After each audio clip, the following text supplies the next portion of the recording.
வணக்கம். த ஃபிளிக்ஸ் ஜெட்ஸ் தமிழ் சேனலுக்கு வந்ததுக்கு நன்றி. இந்திய மற்றும் உலக மொழிகளில் உள்ள படம் மற்றும் சீரியல்ஸை அலசி ஆராய்ஞ்சி அக்குவேர் ஆணிவேர் ஆக்கி பார்க்கலாமா வேணாமான்னு நீங்க முடிவு பண்றதுக்கு ஒரு ரேட்டிங் கொடுக்கறது தான் என்னுடைய வேலை. வாங்க இன்னைய வீடியோக்குள்ள போகலாம். இன்னைக்கு நம்ம பார்க்க போறது ஜி5ல ஓடிட்டு இருக்கிற தலைமை செயலகம் சீரியலோட விமர்சனம். 8 எபிசோடு 30லேருந்து 40 நிமிஷம் ஒன்னொன்னும். இந்த சீரியல்ல கிஷோர், ஸ்ரீயா ரெட்டி, பரத், ரம்யா நம்பீசன் போன்ற நடிகர்கள் முக்கியமான பாத்திரங்களை நடிச்சிருக்காங்க. தமிழ், தெலுங்கு மொழிகளில் வெளியாகிருக்கிற இந்த சீரியலை இயக்கினது வசந்த பாலன். தலைமை செயலகம் ஒரு பொலிட்டிக்கல் த்ரில்லர் அப்படின்னு சொல்றாங்க. கதையோட ஆரம்பத்துல ஜார்க்கண்ட்ல ஏதோ ஒரு பெண் நக்சல்வாதியை நமக்கு காமிக்கிறாங்க. அவங்க பல பேரை கொடூரமா வெட்டி சாச்சிட்டு எஸ்கேப் ஆகிற மாதிரி காட்டுறாங்க. அதுக்கப்புறம் கதை தமிழ்நாட்டுக்கு நகருது. இங்க தமிழ்நாடு முதல்வர் அருணாச்சலம் மேல ஏதோ ஒரு கோர்ட் கேஸ் ஆந்திராவில் நடக்குது. அதுல தீர்ப்பு முதல்வருக்கு பாதகமாக தான் வரும். அதனால அவரு ஜெயிலுக்கு போயிடுவாரு அப்படின்னு சொல்லப்படுது. அடுத்த வாரிசு யாரு அப்படிங்கிறதுல முதல்வர் குடும்பத்துல போட்டி. இது தவிர சென்டர்ல இருந்து இருக்கிற ஒரு கட்சி, எதிர்கட்சி எல்லாரும் இதை பயன்படுத்தி இவங்க கட்சியை உடைச்சு ஆட்சியை பிடிக்க ட்ரை பண்றாங்க. இதுல முதல்வரோட ஆலோசகர் மற்றும் அவரோட ஃப்ரெண்டுன்னு வச்சுக்கலாம் கொற்றவை அப்படின்னு ஒரு பாத்திரம். இவர் மேல முதல்வருக்கு தனி மரியாதை. அது அவங்க குடும்பத்துல இருக்கவங்களுக்கு ஆப்வியஸ்லி பிடிக்கவே இல்லை. கேஸ்ல இருந்து முதல்வரை எப்படி விடுவிக்கிறது, அடுத்த வாரிசு யாரு அப்படிங்கிறது ஒரு ட்ராக். கொற்றவைக்கு ஒரு பொண்ணு மாயா அப்படின்னு ஒரு டீனேஜ் டாட்டர். அம்மாவுக்கும் பொண்ணுக்கும் ஆகவே ஆகாது. ஏன்னா முதல்வருக்கும் அவங்க அம்மாவுக்கும் இருக்கிற தொடர்பு பொண்ணுக்கு பிடிக்கல.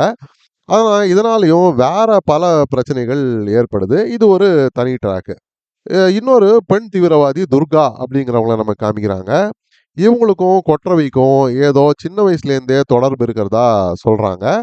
இவங்களை தேடி ஒரு போலீஸ் டீம் ஒன்று இருக்கு. இது தவிர முதல்ல சொன்ன அந்த ஜார்க்கண்ட் நக்சல்ஸை தேடி சிபிஐ டீம் ஒன்று. இப்படி பல ட்ராக்ஸில் கதை நகருது. முடிவாக இந்த ட்ராக்ஸ்க்கெல்லாம் என்ன ஆச்சு அப்படின்னு சொல்கிறது தான் இந்த சீரியலோட மீதி கதை. கதையை இது வரைக்கும் கேட்டால் இது ரொம்ப நல்ல ஒரு த்ரில்லர் கதையோட செட்டப் மாதிரி தோணும். முதல்ல 2-3 எபிசோடில் இவங்க செய்கிற இந்த செட்டப்பெல்லாம் பார்த்து நான் கூட கொஞ்சம் நிறையவே எதிர்பார்க்க ஆரம்பிச்சிட்டேன். காட்சிகள் கொஞ்சம் ஜம்பியாக எடிட் பண்ணப்பட்டு சம்மந்தம் இல்லாத இருந்தது. ஆனாலும் ஏதோ ஒரு சஸ்பென்ஸுக்காக இப்படி செஞ்சுருப்பாங்க அப்படின்னு நான் நினச்சிட்டேன். ஆனால் 4வது எபிசோட்லேருந்து சரியா ஆரம்பித்த இந்த சீரியலோட கதை கடைசி வரைக்கும் நிமிரவே இல்லை. பல பிரச்சனைகள் ஒன்றுன்னா பார்ப்போம். இந்த சீரியலோட முதல் பிரச்சனையே இதோட கதை தான். இந்த நிஜ அரசியல் சம்பவங்கள், குற்றங்கள் இதெல்லாம் ரெஃபர் பண்ணியோ இல்லை மையமாக வச்சோ பல படங்கள் இல்லை சீரியல்கள்லாம் வந்திருக்கு. அதில் எல்லாத்துலேயும் அந்த சம்பவங்களை மெயின் கதையில் நடுவில் புகுத்தியிருப்பாங்க. ஆனால் இந்த சீரியல் எப்படி இருக்குன்னா பல டசன் கணக்கில் இருக்கிற நியூஸ் பேப்பர் கிளிப்பிங்ஸ் எல்லாம் எடுத்து கோத்து இதுதான் மொத்த கதை அப்படின்னு சொல்லியிருக்காங்க. தனியாக எந்த கதையும் எழுதவே இல்லை. இந்த தமிழ்நாட்டு அரசியல் கட்சிகள் சம்பவங்கள் கடந்த 10 ஆண்டுகளாக நீங்கள் வாட்ச் பண்ணியிருந்தீங்கன்னா அதில் வர எல்லாத்தையுமே யூஸ் பண்ணி கோத்து கதைங்கிற பேரில் காட்டியிருக்காங்க.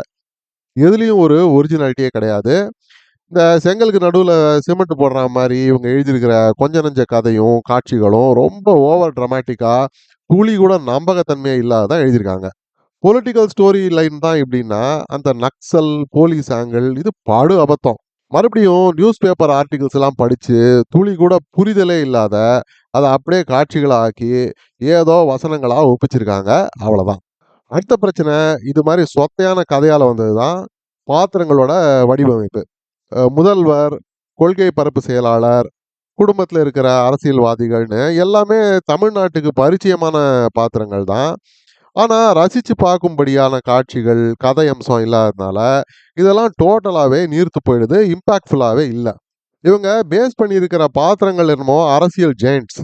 ஆனால் அதெல்லாம் யூஸ் பண்ணாமல் ஏதோ ஒரு மெகா சீரியலில் வர குடும்ப கதையை காட்டுற மாதிரி தான் இந்த கேரக்டர்ஸ் எல்லாம் யூஸ் பண்ணியிருக்காங்க.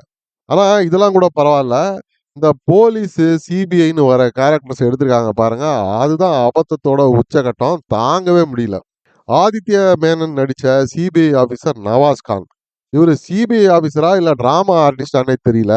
மாறு வேஷத்தில் போகிறது, பஞ்ச் டைலாக் பேசுறதுன்னு துளி கூட லாஜிக்கோ ரியலிசமோ இல்லாத எழுதப்பட்ட ஒரு பாத்திரம். ஏதோ ஒரு ஹோட்டல் ரூம்ல ஒரு தீவிரவாத கேங்கோட இவரும் இவருடைய அசிஸ்டன்ட்டும் அடிக்கிற லூட்டி இருக்கு பாருங்க. ஐயோ! தாங்கவே முடியல.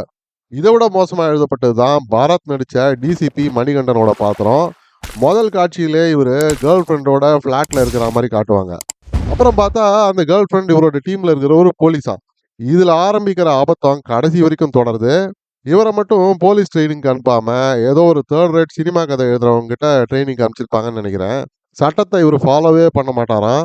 ஒரு காலேஜ் ஃபங்க்ஷன்ல இவரும் இவர் டீமும் ஓப்பனா ஃபயரிங் பண்ணுவாங்க. ஆனா ஒரு ஆக்ஷன் கூட பெருசா அதுக்காக இவரோ இவர் டீம் மேலயோ எடுக்க மாட்டாங்க. ஒரு சஸ்பெக்ட சேஸ் பண்ணி இவர் மாடியிலேருந்து கீழே விழுந்து அந்த சஸ்பெக்ட் செத்து போயிடுவாரு. எனக்கு தெரிஞ்சு இதுக்கு அவர் ஜெயிலுக்கே போயிருக்கணும். அட்லீஸ்ட் வேலையாவது போயிருக்கணும். ஆனா அடுத்த காட்சியிலே இவர் ஏதோ டிஜிபியோட சும்மா பேசிக்கிட்டே போவாரு.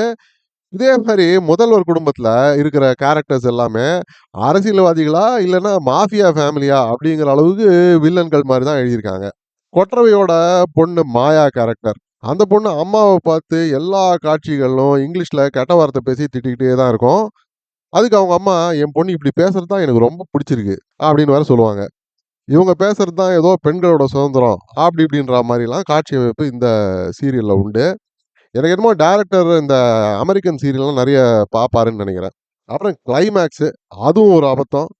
பல முடிச்சுகளுக்கு முடிவே இல்லாம இருக்கும் அது வரைக்கும்.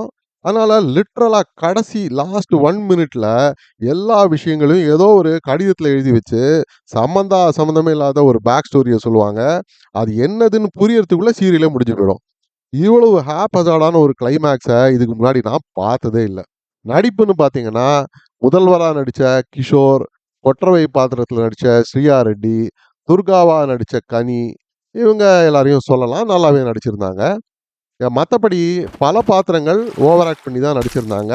எக்ஸெப்ட் ஃபார் இந்த மாயாவா நடிச்ச சாரா பிளாக். இவங்களுக்கு துளி கூட எக்ஸ்பிரஷனே வரல. ரொம்ப எமோஷனலான ஒரு சீன்ல க்ளோஸ் அப் ஷாட் வேற ஒண்ணு காட்டுவாங்க. தாங்க முடியல. பரத்துக்கு எழுதின பாத்திரமே சரியில்ல. அவரோட நடிப்பும் சுமாரா தான் இருந்தது. சரி, இந்த சீரியல் ஏதாவது சரியா இருக்கா அப்படின்னா, இந்த லைட்டிங்கு, கேமரா ஒர்க்கு இதெல்லாம் சொல்லலாம். ஓரளவுக்கு நல்லாவே இருந்தது. ஆனாலும் இந்த விஎஃப்எக்ஸ்ல ரொம்பவே குழந்தைத்தனமா ஸ்கூல் பசங்க பண்ண லெவல்ல தான் இருந்தது. வெட்டப்பட்ட ஒரு கைய காக்கா ஒண்ணு எடுத்துட்டு வரா மாரி ஒரு அனிமேஷன். ஐயோ! படு மோசம். ஆக மொத்தம் இந்த சீரியல பார்க்கலாமா, வேணாமான்னு நீங்க கேட்டீங்கன்னா, நீங்க இந்த மெகா சீரியல்லாம் ரசிச்சு விரும்பி பார்க்கக்கூடிய ஆள்னா, மேபி இத நீங்க கொஞ்சம் என்ஜாய் பண்ணி பார்ப்பீங்க. ஒரு வித்தியாசமும் இருக்காது. லாஜிக் இருக்காது. கேரக்டர்ஸ், காட்சிகள்ல நம்பகத்தன்மையே இருக்காது. ஆனா நல்ல கதை, த்ரில்ஸு இதெல்லாம் நான் எதிர்பார்ப்பேன் அப்படின்றீங்களா? அப்ப இத அவாய்ட் பண்ணிடுங்க. ரொம்பவே டிசப்பாயிண்டிங்கா இருக்கும். மீறி பார்க்கணும் அப்படின்னு நினைச்சீங்கன்னா, மோஸ்ட்லி குடும்பத்தோட பார்க்குற மாரி தான் இந்த சீரியல் இருக்கு. இந்த சீரியலுக்கு நான் குடுக்கக்கூடிய ரேட்டிங் 3 அவுட் ஆஃப் 10 ஸ்டார்ஸ். மீண்டும் ஒரு முறை இன்னொரு விமர்சனத்தோட உங்களை சந்திக்கும் வரை நன்றி, வணக்கம். இந்த வீடியோ பிடிச்சிருந்ததுன்னா லைக் பண்ணுங்க, ஷேர் பண்ணுங்க, சப்ஸ்கிரைப் பண்ணுங்க. உலகத்தரமான படம் மற்றும் சீரியல்களை நீங்க பார்க்கணுங்கிறதுக்காக பல சினிமா சீரியல்களை பார்த்து அதுலேருந்து சரியானதை மட்டும் அடையாளம் காட்டுறது தான் இந்த சேனலோட குறிக்கோள். நன்றி.